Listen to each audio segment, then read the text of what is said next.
Assalamualaikum warahmatullahi wabarakatuh. Kembali lagi ke channel Cahaya Ilmu, channel yang berisi tentang kisah-kisah inspiratif yang bisa dijadikan pelajaran. Sebelum menonton, jangan lupa subscribe, like, and comment.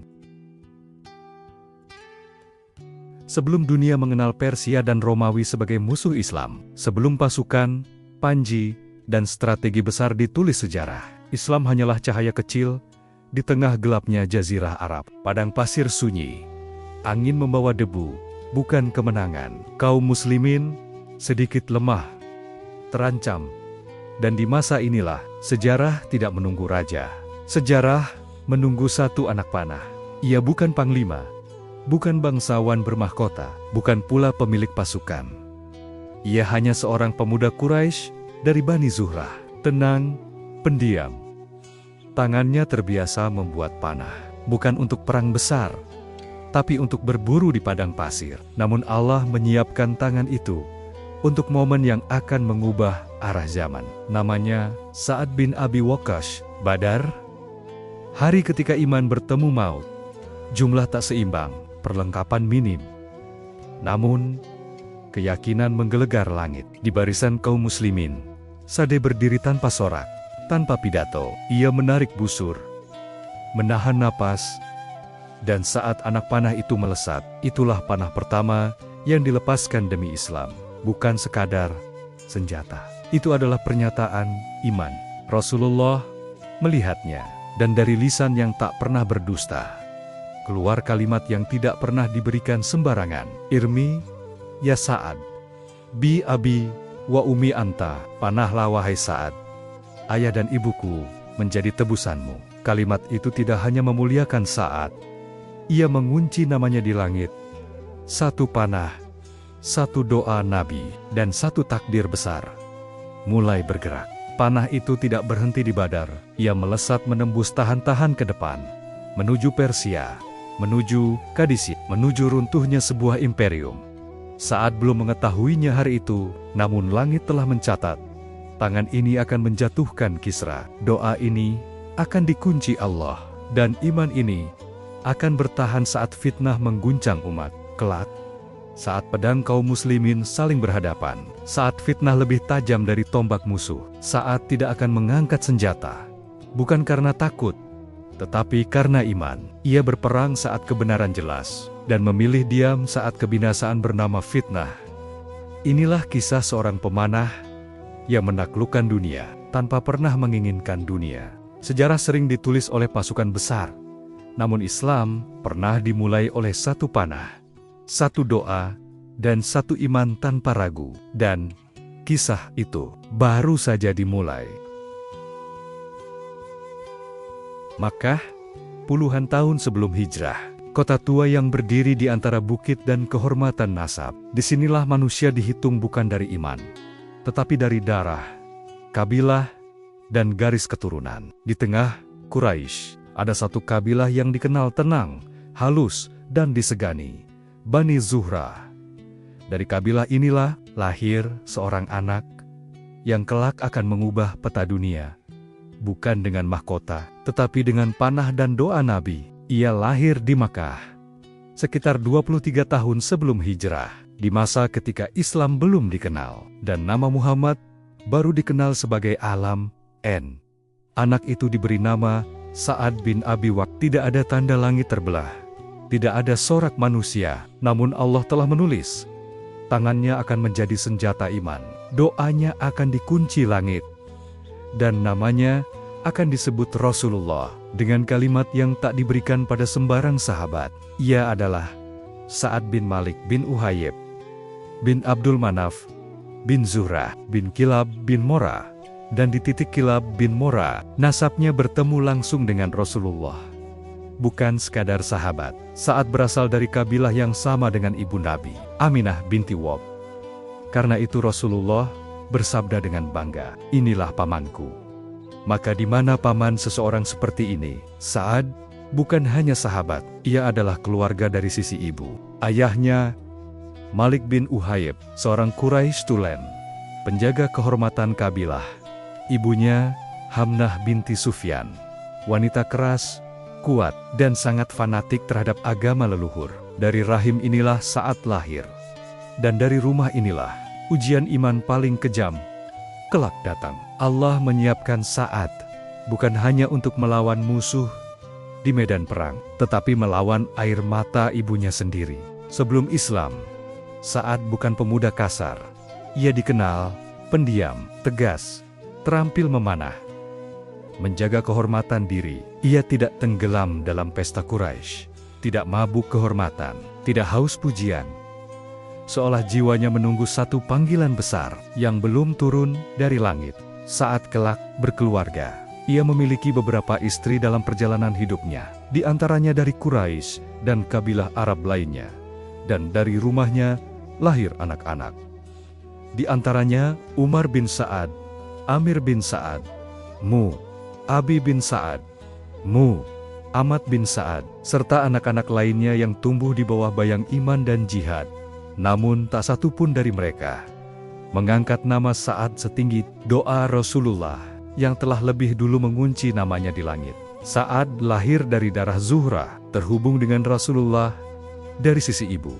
Dibesarkan oleh rumah yang kelak menentangnya. Namun Allah tidak memilih manusia dari kemudahan asal-usul. Allah memilih dari keteguhan hati. Dan setelah ini, iman akan memanggil Sa'ad, dan ujian akan datang.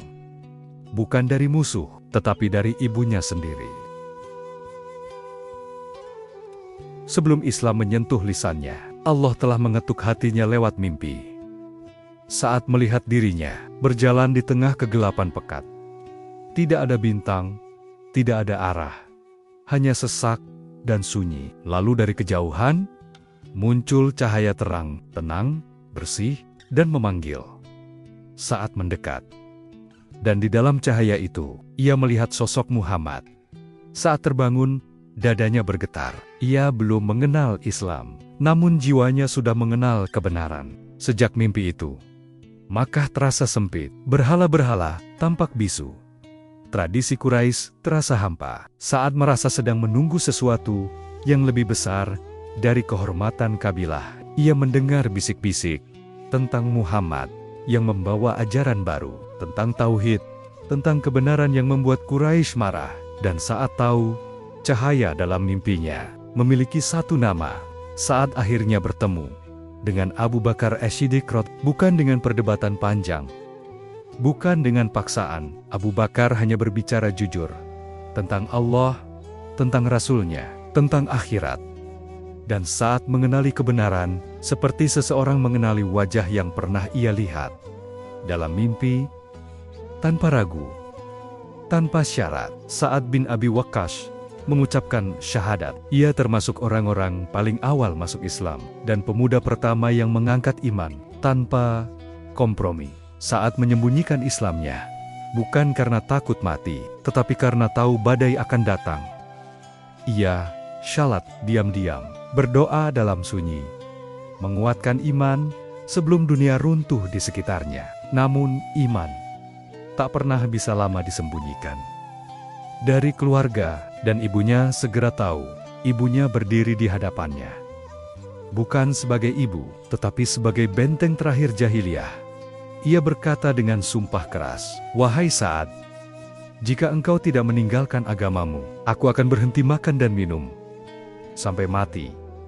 Dan orang-orang akan mencelamu sebagai pembunuh ibumu sendiri." Hari demi hari, ibunya melemah, tubuhnya kurus, matanya cekung. Dan Sa'ad tetap berdiri. Sa'ad berkata dengan suara gemetar namun teguh, "Wahai ibuku, demi Allah, seandainya engkau memiliki 100 nyawa dan keluar satu persatu, aku tidak akan meninggalkan agama ini. Ini bukan durhaka.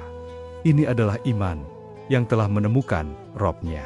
Dan Allah menurunkan ayat khusus untuk peristiwa ini. "Jika keduanya memaksamu untuk mempersekutukan aku, maka jangan taati mereka, namun pergaulilah mereka di dunia dengan baik." QS Luqman 15. Malam-malam di Makkah semakin berbahaya. Rasulullah terancam dan Sa'ad menjadi penjaga beliau. Ia berdiri dengan pedang di malam sunyi, bukan karena perintah, tetapi karena cinta. Saat Rasulullah mendengar langkahnya, beliau bersabda, "Siapakah itu?" Sa'ad menjawab, "Aku, wahai Rasulullah, aku datang untuk menjagamu." Dan Nabi pun berdoa untuknya. Rasulullah mengangkat tangan dan mendoakan Sa'ad. "Ya Allah, kabulkanlah doanya jika ia berdoa kepadamu." Sejak malam itu, Sa'ad bukan hanya pemanah. Ia menjadi manusia dengan doa yang tidak ditolak. Langit mengenali namanya. Sa'ad telah memilih bukan ibu di atas iman, bukan tradisi di atas tauhid.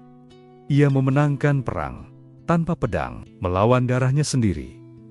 Dan setelah ini, medan jihad akan terbuka, panah akan terlepas, dan sejarah akan berubah arah. Makkah tak lagi menjadi rumah bagi orang beriman. Kota kelahiran berubah menjadi medan bahaya. Sa'ad bin Abi Waqqas meninggalkan tanah yang ia cintai, tanpa kepastian harta, tanpa jaminan keselamatan. Ia berjalan menuju Madinah, bukan sebagai pengungsi, tetapi sebagai prajurit iman. Hijrah bukan pelarian. Hijrah adalah pernyataan perang terhadap kesyirikan. Madinah menyambut bukan dengan istana, tetapi dengan dada terbuka. Kaum Ansyar tidak bertanya, "Berapa hartamu?" Mereka bertanya, "Bagaimana imanmu?" Rasulullah mempersaudarakan Muhajirin dan Ansyar, menghapus batas darah dan kabilah. Saat menemukan keluarga baru, persaudaraan yang dibangun bukan oleh nasab, tetapi oleh tauhid. Di Madinah, iman tidak berhenti pada masjid. Ia tumbuh menjadi barisan. Ia berubah menjadi pasukan. Sa'ad melatih panah, menguatkan tubuh, menajamkan jiwa, karena wahyu telah turun. Perang akan datang, dan Islam tidak akan dibiarkan hidup tanpa ujian darah. Tahun kedua Hijrah, jumlah kaum muslimin 313 orang. Musuh lebih dari 1.000 pasukan Quraisy. Di lembah Badar, iman berdiri berhadapan dengan kesombongan. Sa'ad bin Abi Waqqas mengangkat busurnya, dan panah pertama dalam sejarah Islam meluncur dari tangannya. Sejarah mencatat, Sa'ad adalah orang pertama yang memanah di jalan Allah. Rasulullah melihat Sa'ad memanah. Beliau bersabda, "Panahlah wahai Sa'ad, ayah dan ibuku menjadi tebusanmu." Kalimat yang tak pernah diberikan kepada sembarang sahabat. Setiap panah Sa'ad bukan hanya dilepaskan oleh tangan, tetapi dikawal oleh doa Nabi, dan langit pun ikut berperang. Badar bukan kemenangan jumlah. Badar adalah kemenangan iman. Quraisy pulang dengan luka harga diri, dan nama Sa'ad bin Abi Waqqas mulai dikenal, bukan sebagai bangsawan Zuhrah, tetapi sebagai pemanah langit. Namun, ujian belum selesai. Uhud menunggu. Gunung Uhud berdiri bisu, menyaksikan ujian iman. Awalnya kaum muslimin unggul, namun sebagian melanggar perintah Rasulullah. Pasukan Quraisy menyerang balik. Barisan kacau, debu menelan pandangan, dan nyawa Rasulullah terancam. Di saat banyak yang terpukul, Sa'ad berdiri, ia memanah tanpa henti, melindungi Rasulullah dengan tubuh dan panahnya. Nabi terus berkata, "Panahlah wahai Sa'ad." Dan Sa'ad terus memanah, sampai tangannya luka, sampai bahunya gemetar. Hari itu, Uhud menyaksikan bagaimana satu orang berdiri untuk Rasulullah saat dunia runtuh. Setelah Badar dan Uhud, jihad tidak berhenti pada satu atau dua medan. Ia menjadi jalan hidup. Sa'ad bin Abi Waqqas tidak menunggu panggilan khusus. Di mana Rasulullah berada, di sana panah Sa'ad siap dilepaskan. Jihad baginya bukan ledakan emosi, melainkan ketaatan yang konsisten. Musuh datang dari segala arah. Ahzab, koalisi Quraisy dan sekutu, ingin menghapus Islam dari peta. Parit digali, dingin menusuk, perut kosong. Saat menggali bersama para sahabat, tidak ada keistimewaan bagi pemanah langit. Semua sama di hadapan ujian, di tepi parit. Panah Sa'ad menjaga Madinah saat pedang musuh tak bisa melompat masuk. Ketika Madinah hampir dikepung, pengkhianatan datang dari dalam. Bani Quraisyah melanggar perjanjian. Rasulullah bergerak saat berada di barisan, bukan untuk membalas dendam, tetapi menegakkan keadilan yang tegas. Di medan ini, iman belajar bahwa perdamaian tanpa kejujuran adalah pintu kehancuran. Tidak semua jihad berakhir dengan benturan besar, sebagian adalah perang saraf. Di Zat Arika, Rasulullah memimpin ekspedisi jauh. Salat dilakukan dengan sistem bergantian, separuh berjaga, separuh sujud. Saat berjaga di malam sunyi, panah terpasang, mata tak pernah terpejam. Beginilah iman, berdoa sambil siap bertarung. Di Hudaibiyah, kaum muslimin tertahan di gerbang Makkah. Tidak ada pertempuran, tidak ada panah. Perjanjian terasa berat, syarat-syaratnya menyakitkan. Namun saat belajar satu hal besar, ketaatan lebih tajam dari pedang. Ketika Rasulullah memilih damai, saat menyarungkan panahnya, tanpa protes, tanpa ragu. Benteng Khaybar berdiri angkuh, musuh bersembunyi di balik dinding batu. Saat memanah dari kejauhan, setiap anak panah menekan mental musuh dan membuka jalan pasukan. Khaybar jatuh bukan karena satu orang, tetapi karena barisan yang taat. Di bawah satu kepemimpinan, hari itu Makkah tunduk. Kota yang dulu mengusir, kini membuka pintu. Saat masuk sebagai pemenang, tanpa angkuh, tanpa dendam, panahnya tidak dilepaskan. Karena Rasulullah datang membawa rahmat, bukan pembantaian. Inilah puncak jihad, menang, namun tetap rendah hati. Hunain mengajarkan pelajaran pahit, jumlah besar hampir membuat lengah. Serangan mendadak membuat barisan goyah, sebagian mundur. Namun saat bertahan, ia memanah sambil melindungi Rasulullah. Ketika iman kembali memimpin, kemenangan pun kembali. Taif keras, bentengnya kokoh, panah musuh melukai. Saat terluka, namun tetap di barisan. Tidak semua jihad berbuah cepat, sebagian menuntut sabar tanpa hasil instan. Dan saat tetap setia, tidak semua sahabat menerima jaminan ketika masih berjalan di bumi. Namun suatu hari, Rasulullah menyebut 10 nama manusia yang surga menyambutnya.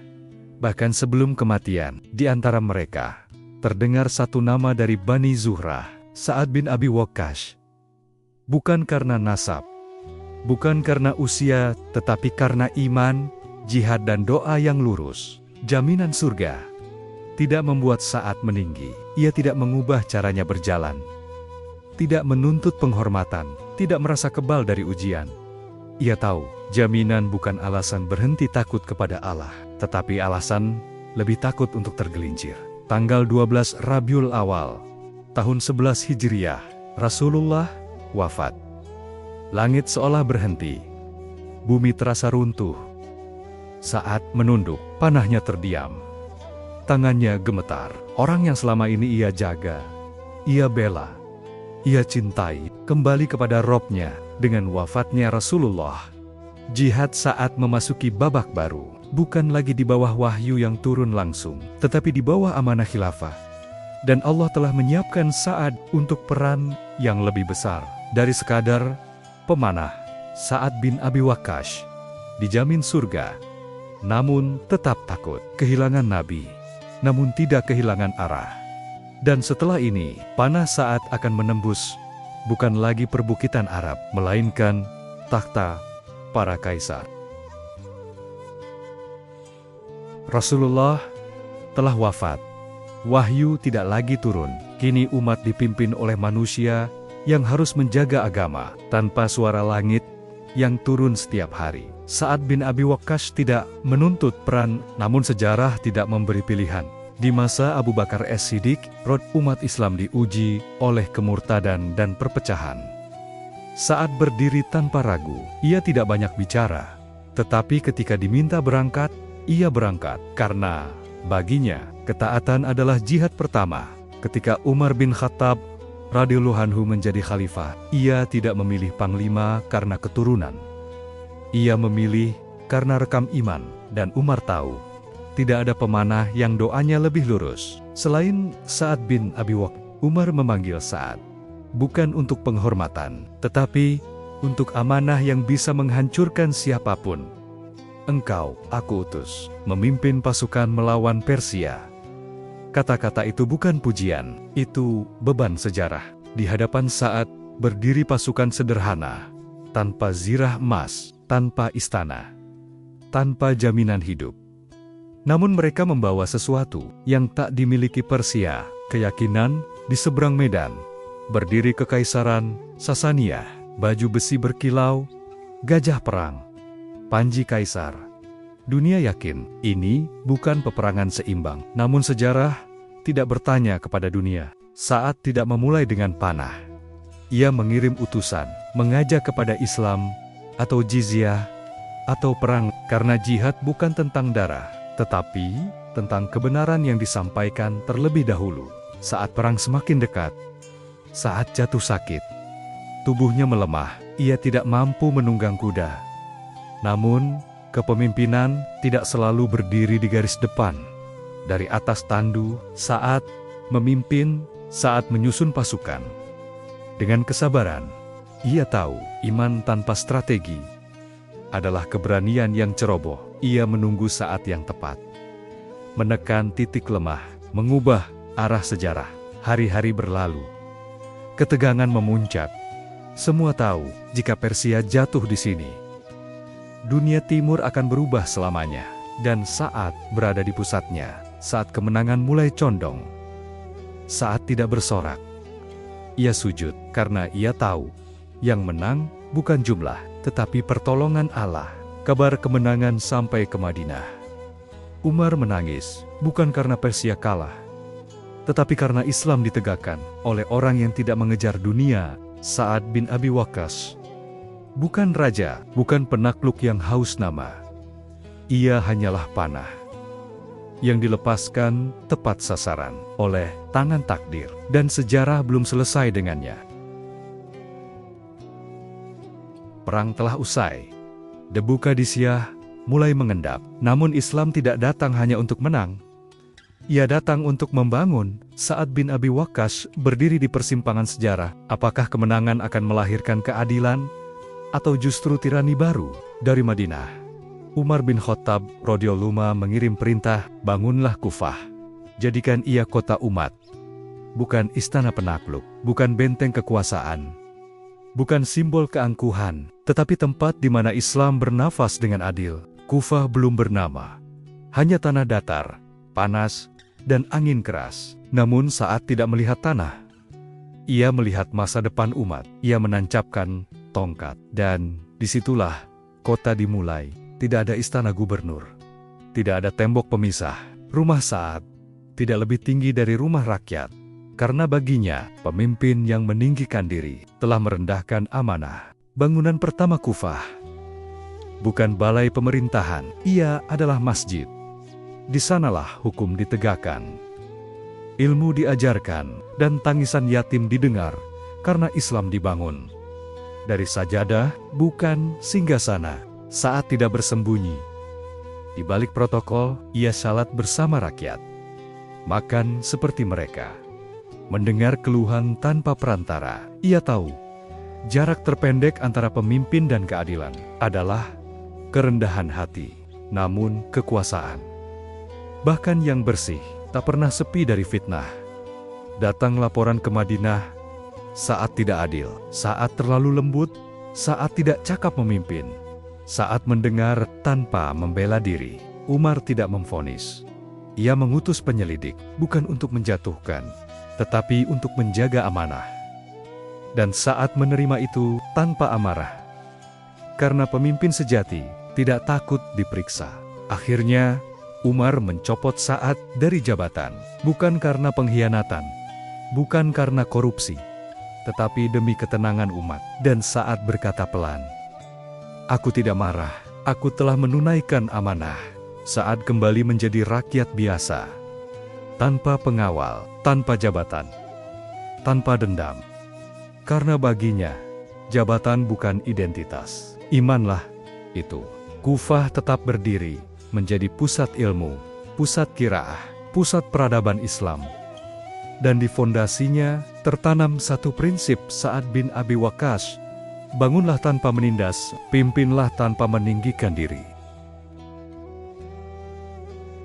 Datang satu masa yang lebih gelap dari medan perang, bukan karena kurangnya pedang, tetapi karena hilangnya kejernihan hati. Umat yang dulu satu saf, kini terbelah oleh nama, ambisi, dan tafsir kepentingan. Inilah fitnah besar ketika kebenaran tak lagi berteriak jelas. Para sahabat yang dulu berdiri bahu-membahu, kini berada di sisi yang berbeda. Namun Sa'ad bin Abi Waqqas tidak mengangkat suara, tidak menghunus pedang. Ia tahu, setiap kata di masa fitnah bisa menjadi api. Di keheningan malam, saat mengingat sabda Rasulullah, akan datang fitnah. Orang yang duduk lebih baik dari yang berdiri lebih baik dari yang berjalan, dan yang berjalan lebih baik dari yang berlari. Hadis itu bukan teori, ia adalah kompas iman. Di medan perang dahulu, saat menghunus panah demi kebenaran, namun kini ia menahan tangan demi keselamatan iman, karena tidak semua konflik boleh diselesaikan dengan kekuatan. Ada perang yang hanya bisa dimenangkan dengan diam. Datang orang-orang berkata, pilihlah, diam adalah pengkhianatan. Namun saat menjawab tenang, jika kalian memberiku pedang yang bisa membedakan kebenaran dan kebatilan, aku akan berperang. Pedang itu tidak pernah ada. Ia meninggalkan kota, menjauh dari sorak dan bendera. Ia memilih rumah sunyi, ladang sederhana, dan doa panjang, karena menjaga iman lebih berat daripada memimpin pasukan. Fitnah tidak memilih korban. Nama besar runtuh, sejarah tercabik, darah tumpah atas nama kebenaran yang diperebutkan. Dan saat menyaksikan, tanpa terlibat, namun tidak acuh, hatinya menangis dalam sujud panjang. Saat berkata kepada generasi setelahnya, jangan jadikan pedang sebagai warisan antar sesama muslim. Ia tahu, sejarah akan mencatat siapa yang berperang, tetapi Allah mencatat siapa yang menjaga iman. Pilihan diam sering membuat seseorang sendirian, tanpa sorak, tanpa pembelaan. Namun saat tidak takut sepi, ia takut salah di hadapan Allah. Dan itu cukup. Sa'ad bin Abi Waqqas mengakhiri hidupnya bukan di singgasana, bukan di tengah sorak pasukan. Ia memilih uzlah, menjauh dari fitnah, mendekat kepada Robnya di sebuah tempat sunyi bernama Akik, tak jauh dari Madinah. Ia menunggu takdir dengan hati yang lapang. Usia telah renta, langkahnya tak lagi sekuat saat panahnya mengguncang Qadisiyah. Namun imannya masih setegak hari ketika ia pertama kali bersujud. Setiap helaan napas dipenuhi dizikir, setiap malam ditutup dengan doa. Tahun itu 55 Hijriah. Sebagian riwayat menyebut 54 hari, di usia sekitar 80 tahun. Sa'ad bin Abi Waqqas menutup mata untuk terakhir kalinya, tanpa teriakan, tanpa kegaduhan, hanya dizikir yang terputus. Bersama napas terakhir, berita wafatnya sampai ke Madinah. Para sahabat yang masih hidup menangis. Mereka tahu yang pergi bukan sekadar seorang jenderal, tetapi sisa generasi pertama Islam. Ia adalah sahabat yang dijanjikan surga. Jenazah Sa'ad dibawa ke Madinah. Ia dimakamkan di Baqi Al-Gharqad, pemakaman para kekasih Rasulullah. Ia pergi dari dunia, namun kembali ke lingkungan para sahabat. Satu panah mengubah sejarah, satu doa dikunci langit, dan satu jiwa pulang dengan iman utuh. Inilah Sa'ad bin Abi Waqqas, sahabat Rasulullah, pemenang yang tidak terperangkap dunia. Ya Allah, ridailah Sa'ad bin Abi Waqqas sebagaimana Engkau meridhoinya saat ia hidup bersama Nabi-Mu.